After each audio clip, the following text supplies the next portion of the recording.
everybody, we are here on location in Bethlehem's Rose Garden. It's not quite a hidden location, but we're gonna get into a little bit more about what I'm talking about in terms of hidden Bethlehem locations. I'm here with Matt Prideaux of Touchstone Theater to talk about Hidden Bethlehem.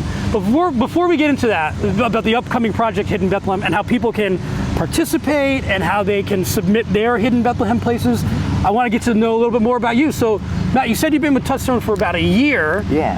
Bring me back like two or 3 years. Like, where did you grow up? How did you get involved in theater, and how did you wind up at Touchstone? Yeah, so I grew up mostly in Houston, Texas. Wow, all right. Yeah, my parents moved around a little bit growing up, but that's where I spent the most of my childhood. Right. And I've been doing theater since I was like 5.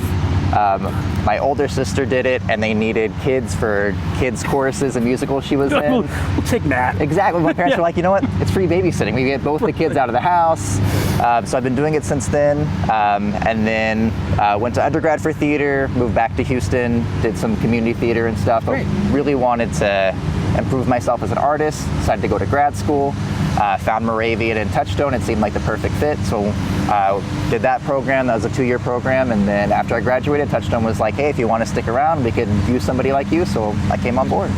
You don't know this, but probably everybody watching knows I'm a Moravian grad. I'm a huge Moravian fanboy. Just, wonderful university. Oh, so yeah, that's fantastic. Great. Yeah. Well, how is that, your grad experience with Touchstone? Can you talk just a little bit about that? Like, what was your experience, and how does the program kind of work?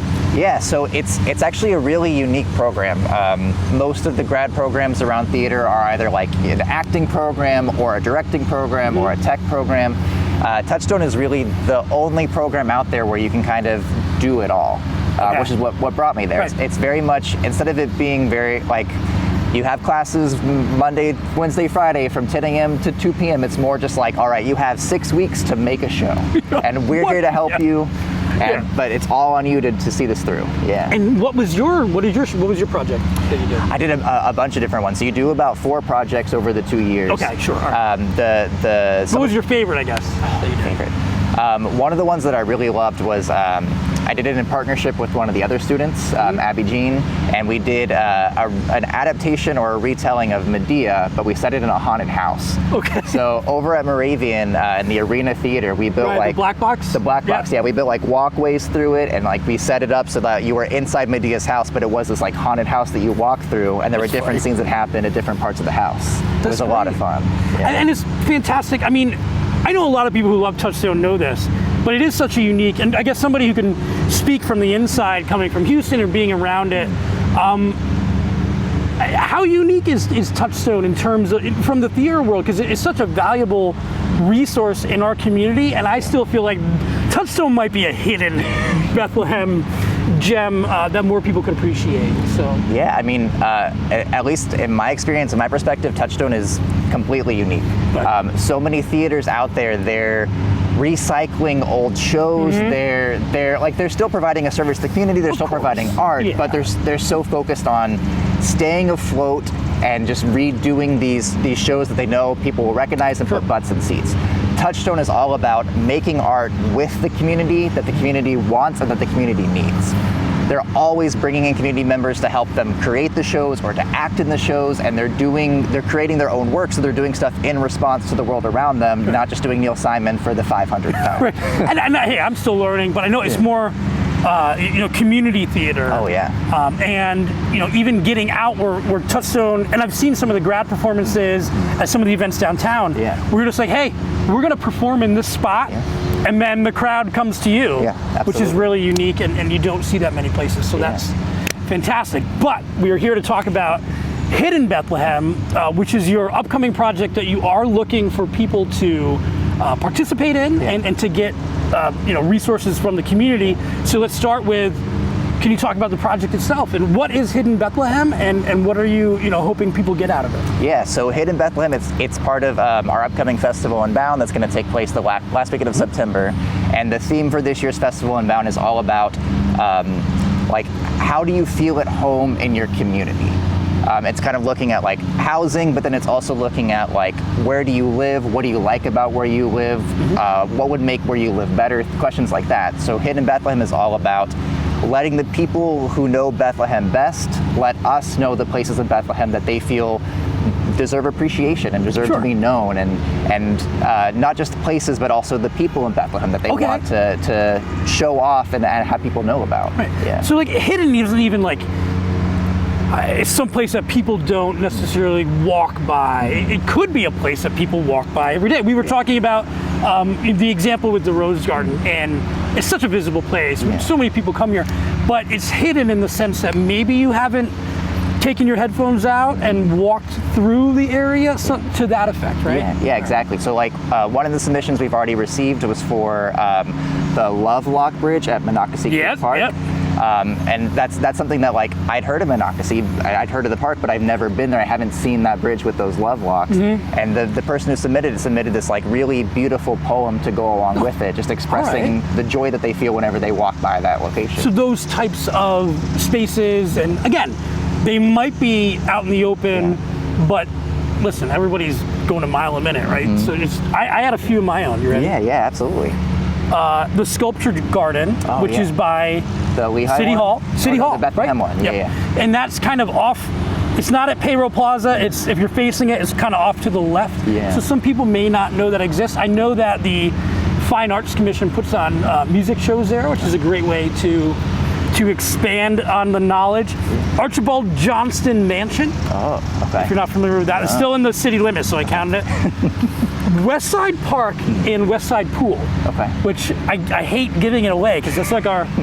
We've been going there, since we had our daughter, and it's a pool in West Bethlehem. It's a little bit smaller. People don't think about it as much. They think a memorial pool.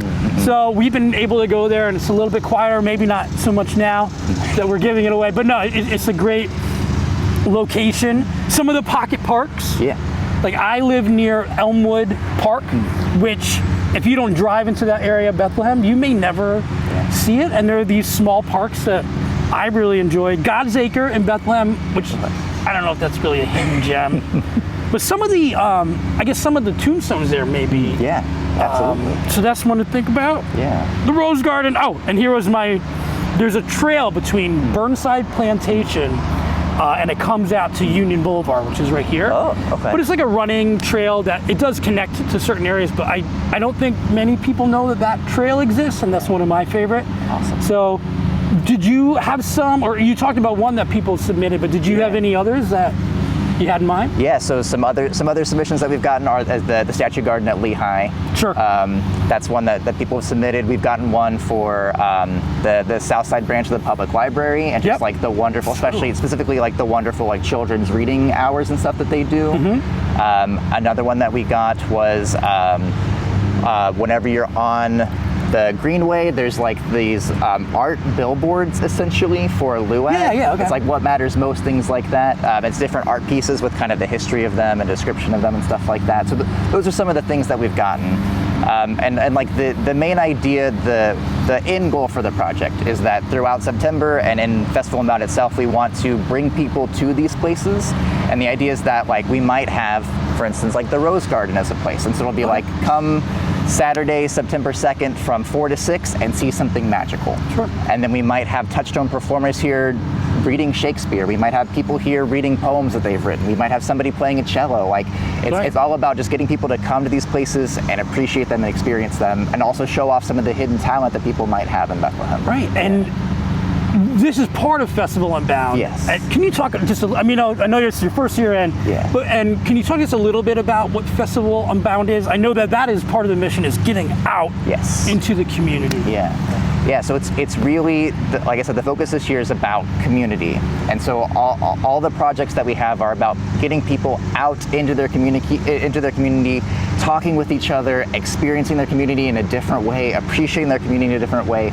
So it's a lot of outdoor site-specific works, and then it's also some performances that engage people in conversation around these issues, around the high cost of housing here in Bethlehem, and how do we as average citizens, how can we make a difference in that? How can we bring attention to that issue and get people into the houses that they need? Right. Like and not to demean Shakespeare in the Park or anything, which is fantastic, but bringing some of these social issues into light and then having an opportunity to talk about them That's important. Yeah. And I think that's something that people may not expect from community theater. Yeah. And I think it's fantastic. Yeah. What you guys are doing is, we're happy to be, the little part of it that we are. Yeah. So we're really looking forward to that. How do people then submit? And it is clearly online. We're going to have that link available if you're listening to this, or if you're watching this, that link is available in the video description. So how do people get involved? Yeah, it's very simple. All you have to do is email hiddenbethlehem@touchstone.org. And all you need to send us is just a short little 1 or 2 sentences that explain why this place means something to you, why you think it's a hidden gem. If you can include a picture, that'd be awesome. And also, if you want to express yourself, if you want to send us a song or a poem, or if you just want to send us a video of you at the place telling us about it, that's totally fine too. Just any way that we can have from you a story or a connection to this place so that we know why it's important and where it is. Well, you can expect from me then, I'm going to definitely visit one of the places that I mentioned. One of the less obvious ones. I did have a key ace, a taste of Mexico. Oh, okay. I know they're pretty, it's just a taco place by my house. Okay. They have gotten some really wide recognition, but people still don't. It's the best tacos that they have ever had. So even if it's a place like that. Matt, this is really exciting, and I appreciate you. I appreciate you coming on. We were worried it was going to even rain today. Yeah, now it's bright and sunny. Insanely beautiful. Always a pleasure. Looking forward to more Touchstone stuff. And again, for any of the information regarding Hidden Bethlehem, hit up our show notes or just Google Touchstone Theater and go from there. I'm sure you can find all that stuff there. It's on our Instagram, it's on our Facebook, it's on our website. Just Google Touchstone, you'll find us. All right, Matt. Awesome. Pleasure. Thank you very much. Thank you for having me.